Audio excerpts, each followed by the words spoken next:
Le jour où Bernard a arrêté de conduire la nuit, un silence lourd et définitif a envahi son garage. À 68 ans, il a garé sa berline une dernière fois, a éteint le moteur et a jeté les clés sur la table de la cuisine avec une résignation amère. Ses yeux ne supportaient plus les reflets agressifs des phares, transformant chaque trajet nocturne en un labyrinthe flou et menaçant.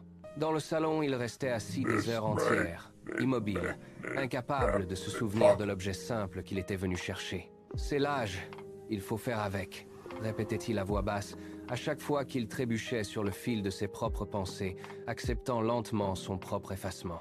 Sa fille, témoin silencieux de ce déclin, n'a pas apporté de pilule miracle. Elle a simplement posé 4 bouteilles colorées sur le comptoir. La première, un jus de carotte éclatant d'orange, que Bernard a bu d'une traite, sentant une fraîcheur inhabituelle couler en lui. La deuxième, un jus de betterave, sombre et terreux.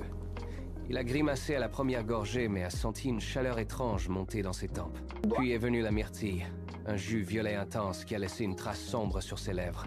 Enfin, l'épinard, vert et discret.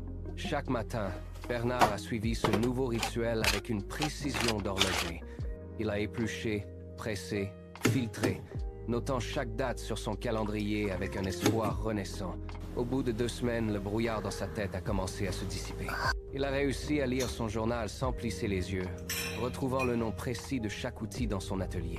Un soir, sans même réfléchir, il a saisi ses clés. Le moteur a rugi dans le garage. Il a reculé avec assurance et a quitté l'allée.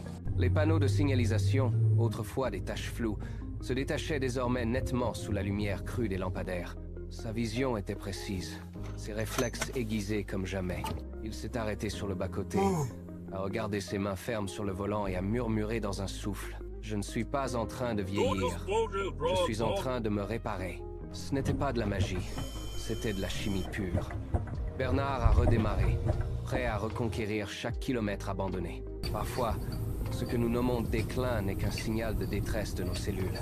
Il ne s'agit pas de lutter contre le temps, mais de nourrir la vie qui circule en nous.